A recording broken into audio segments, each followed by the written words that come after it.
देखो, अभी हम लोग इंट्रोडक्शन करेंगे, ठीक है।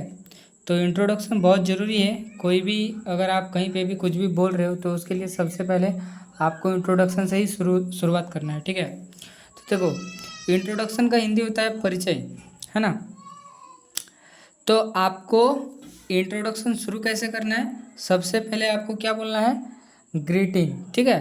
और ग्रीटिंग्स को कैसे बोला जाता है, आपको ये जानना पड़ेगा कि कौन सा अभी टाइम चल रहा है। अगर सुबह का टाइम है तो आपको बोलना है गुड मॉर्निंग, और अगर दोपहर का टाइम है आपको बोलना है गुड आफ्टरनून, और अगर इवनिंग का टाइम है यानी कि शाम का टाइम है तो आपको गुड इवनिंग बोलना है। लेकिन एक बात ध्यान रखना आप लोग कि अगर हम किसी से 11 बजे 12 बजे या फिर मतलब रात को किसी भी टाइम मिल रहे हैं तो उसको सीधा हम गुड नाइट नहीं बोलेंगे, ठीक है। उसको क्या बोलेंगे, गुड इवनिंग ही बोलेंगे, ठीक है। क्योंकि गुड नाइट जो बोलते हैं ना, वो जब हम लोग उससे विदा लेने वाले हैं उस टाइम पर बोला जाता है, लेकिन ऐसा नहीं करना है, ठीक है। तो इंट्रोडक्शन बोलने का पहला स्टेप हमने कंप्लीट किया, उसमें good morning, good afternoon, good evening time के अनुसार जो भी होगा आप लोग कर लेना, ठीक है। इसके बाद जो आपको बोलना है, नेम एंड प्लेस, यानी कि अपना नाम बताना है और आप कहाँ से हो वो चीज़ बताना है, ठीक है। दो चीज़ बोलना है यहाँ पर, नेम और प्लेस। तो देखो, नाम बोलने का पहले तरीका जान लो। नाम आपको कैसे बोलना है, बोलो दिस इज, और यहाँ पर डैश जो है यहाँ पर आप अपना नाम घुसा देना, ठीक है। जैसे कि किसी का नाम है महेश तो दिस इज महेश बोलेगा, या फिर किसी का नाम है चंदन, आई एम चंदन, है ना। दो तरीका मैंने बताया आप लोगों को, दो तरीका में आपको जो अच्छा लगेगा आप अपने अनुसार बता लेना, ठीक है। तो या तो आप बोलो दिस इज, जो भी आपका नाम है यहाँ पर भर देना। जैसे मेरा नाम है महेश, महेश दे दिए। किसी का नाम है चंदन, चंदन दे दिए, है ना। महेश कुमार, चंदन कुमार, जो भी है, ठीक है। आप देखो यहाँ पर सेंटेंस, नेम एंड प्लेस का जो सेंटेंस बनेगा वो कैसे बनेगा, देखो, दिस इज चंदन कुमार, चंदन कुमार, ठीक है। This is Chandan Kumar and I am from Shamshabad, Shamshabad, ठीक है। मैं चंदन, ये देखो इसका जो नाम होगा दिस इज महेश या फिर आई एम चंदन, मतलब सेम है, मेरा नाम ये है, ठीक है। तो मेरा नाम चंदन कुमार है एंड और आई एम फ्रॉम शमशाबाद, मैं शमशाबाद से हूँ, ठीक है। ख़त्म हो गया ये चीज़। अब देखो, इसके बाद आपको फैमिली, फैमिली यानी कि परिवार के बारे में बताना है। तो आप लोग वो कैसे बोलोगे, देखो, इन माई फैमिली, ठीक है। इन माई फैमिली, मेरे परिवार में, apart from my parents and grandparents, parents मतलब मम्मी पापा एंड ग्रैंड पेरेंट्स मतलब दादा दादी, ठीक है। तो मम्मी पापा और दादा दादी को छोड़ करके आई हैव डैश ब्रदर्स, यानी कि 2 ब्रदर्स, ठीक है। मेरे मेरे अभी मान लेते हैं 2 भाई हैं, तो यहाँ पर लिखेंगे I have 2 brothers and 3 sisters, ऐसे ही, ठीक है। यहाँ पर किसी का 2 है, किसी का 3 है, आप अपने अकॉर्डिंग लिख लेना। लेकिन ध्यान देना, अगर आपका 1 है तो फिर यहाँ पर आप इस एस को हटा देना, है ना।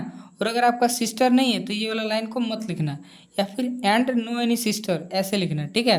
देखो ये वाला और एक बार हम समझा देते हैं। देखो, in my family apart from my parents, यानी कि मम्मी पापा को छोड़ करके, एंड ग्रैंड पेरेंट्स और दादा दादी को छोड़ करके, I have 2 brothers and 3 sisters, 2 भाई और 3 बहन है, ठीक है।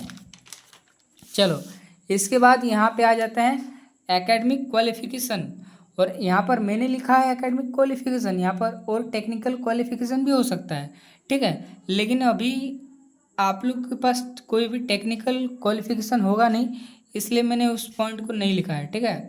देखो, आपको मान लेते हैं कोई बच्चा 10th क्लास में है तो आप कैसे लिखोगे, आई am currently pursuing my matriculation from dash, यानी कि जो भी स्कूल कॉलेज से आप कर रहे हो वहाँ पर उसका नाम लिखना है, ठीक है। जैसे I am currently pursuing my matriculation from BN high school Mamarkudar, ऐसे लिखना है, ठीक है। या फिर कोई 8 क्लास में है, 9 क्लास में है तो कैसे आप करोगे, आई एम इन क्लास 8 लिखो, या फिर आई एम इन क्लास 9, ठीक है। मैं 9 क्लास में हूँ, 8 क्लास में हूँ, या फिर आई एम करंटली परसुइंग, परसुइंग मतलब होता है डूइंग, ठीक है, करना, कर रहे हैं, ठीक है। डूइंग मतलब कर रहे हैं, वही परसुइंग। डूइंग और परसुइंग दोनों एक ही चीज़ है, लेकिन ये जो परसुइंग लिखते हैं ये थोड़ा स्टैंडर्ड है, ठीक है। तो ज़्यादा अंतर नहीं है इसमें। I am currently pursuing my matriculation from PN high school Mamarkudar, है ना। मैं अभी अपना जो मेट्रिकुलेशन है, मेट्रिकुलेशन मतलब 10th, ठीक है, वो कर रहे हैं BN हाई स्कूल मामरकुदर से अभी के टाइम में। और कोई अगर 8-9 में है तो जिससे आपको लगेगा वैसे लिख देना, ठीक है। उसके बाद अगला जो टॉपिक है वो हमारा है हॉबीज़। आपको हॉबीज़ कैसे बोलना है, देखो, my hobbies are like that. अगर आपको ज़्यादा नहीं समझ में आ रहा है तो इतना आप लिख देना, my hobbies are like that. ये हो गया आपका बॉक्स, ठीक है, इतना तो बोलना ही है। इसके बाद यहाँ से जो मैंने देखो बॉक्स यानी कि ब्लैंक बनाया है, जैसे फिल इन द ब्लैंक्स में ब्लैंक होता है ना, ब्लैंक एरिया, तो वो ब्लैंक एरिया सबका अलग अलग हो सकता है। जैसे कि किसी का हॉबी होता है मूवी देखना, है ना, फिल्म देखना उसका शौक होता है। हॉबीज़ मतलब क्या, जो भी आपका शौक है उस चीज़ को लिखो आप। तो यहाँ पर हॉबीज़ कम से कम 2 या फिर ज़्यादा से ज़्यादा आप जितना बोल सकते हो 2 कम से कम बोलना ही बोलना है, ठीक है। हॉबी किसी का एक नहीं होता है, ठीक है, ज़्यादा ही होता है। तो आप जब कोई भी हायर इंस्टीट्यूशन वगैरह में आप इन सब को अपना इंट्रोड्यूस करवाओगे या फिर कुछ भी, तब आप ये सब करना, ठीक है। एक हॉबी कभी भी मत बोलना। I like visiting new places, यानी कि हमको नया नया जगह घूमना पसंद है ना। या फिर देखो और क्या लिखे, प्लेइंग क्रिकेट, और क्रिकेट खेलना पसंद है। And hanging out with my friends, और अपने दोस्तों के साथ घूमना पसंद है, ठीक है। मैंने क्या लिखा है, देखो, I like visiting new places, हमको नया जगह घूमना पसंद है, प्लेइंग क्रिकेट, क्रिकेट खेलना, and hanging out with my friends, और मेरे दोस्तों के साथ घूमना पसंद है, ठीक है। मैंने अपना हॉबीज़ बोला इस तरीके से। और अगर कोई बच्चा है उसको बोलना है सर हमको कुकिंग पसंद है, तो लिखो आई लाइक कुकिंग, है ना, आई लाइक कुकिंग फूड। और किसी को मान लेते हैं लूडो खेलना पसंद है, कुकिंग फूड लिखो, कॉमा दो, प्लेइंग लूडो, या फिर 2 तो हो ही गया। और अगर किसी को लिखना है एंड लिसनिंग टू म्यूज़िक, है ना, या फिर यहाँ पर एंड डांसिंग वगैरह, जो आपको लिखना है वो आप लिख सकते हो, ठीक है। और जो लास्ट वाला टॉपिक है ना, लास्ट टॉपिक है, उसमें आपको क्या बताना है, एम, यानी कि जो आपका गोल है, आप लाइफ में करना क्या चाहते हो वो लिखना है। देखो, my aim in life is to be, यहाँ पर मान लो कोई लिखेगा सॉफ्टवेयर इंजीनियर, तो लिख दो my aim in life is to be a software engineer, ठीक है।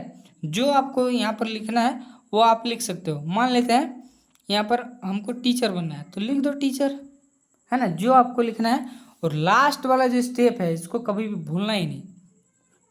आपको क्या बोलना है, दैट्स ऑल एंड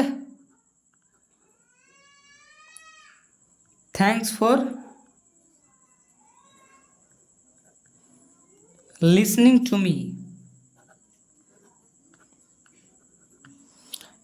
लिखा क्या है सुनो इसको, that's all and thanks for listening to me, यानी कि बस इतना ही मेरे बारे में, एंड और thanks for listening to me, और आपने जो अपना कीमती वक्त दिया हमको, ठीक है। हम थैंक्स क्यों बोलते हैं, क्योंकि जो सामने वाला इंसान है अपना जो टाइम है आपको सुनने में दिया है, इसलिए हम उसको थैंक्स बोलते हैं, ठीक है। तो thanks for listening to me, यानी कि जो आपने अपना टाइम दिया है हमको सुना, उसके लिए मैं आपको थैंक बोलता हूँ, यानी कि धन्यवाद करता हूँ, ठीक है। तो थैंक यू करते हैं क्योंकि सामने वाला सुना हमको, ठीक है। तो that's all and thanks for listening to me, ये चीज़ आपको बोलना ही है जब आपका इंट्रोडक्शन ख़त्म हो जाएगा, ठीक है। लेकिन मान लेते हैं कोई इंट्रोडक्शन के बाद कोई चीज़ करना चाहेगा, जैसे अभी मैं ड्रिल प्रैक्टिस करवा रहा हूँ, ठीक है। तो ये चीज़ आप जब ड्रिल ख़त्म होगा उसके बाद ये चीज़ बोलना है, ठीक है। और सिर्फ हम इंट्रोडक्शन बोलेंगे तब आपको ये चीज़ इंट्रोडक्शन ख़त्म होने के बाद बोलना है। मान लेते हैं इतना कोई बोल दिया, उसके बाद किसी को बोलना है ड्रिल, तो यहाँ पर, ठीक है, यहाँ पर बोलना है आपको I am going to do my drill, drill करने जा रहा हूँ, है ना। तो वो चीज़ बोल लेना है, फिर आपको ड्रिल शुरू करना है। I go to market, I don't go to market, do I go to market, don't I go to market, why do I go to market, why do I not go to market, ऐसे करके आपको अपना drill ख़त्म करना है। जब ख़त्म हो जाएगा ड्रिल, उसके बाद आपको क्या करना है, that's all and thanks for listening to me, बात ख़त्म, ठीक है। तो ऐसे करना है, ठीक है। तो ये चीज़ है इंट्रोडक्शन का वीडियो अभी मैं ये सब को कैप्चर कर लूँगा और आपको सेंड कर दूँगा। आप अभी मैं ये चीज़ जो वीडियो बनाया इसको आप देख लेना, ठीक है? और प्रैक्टिस करना।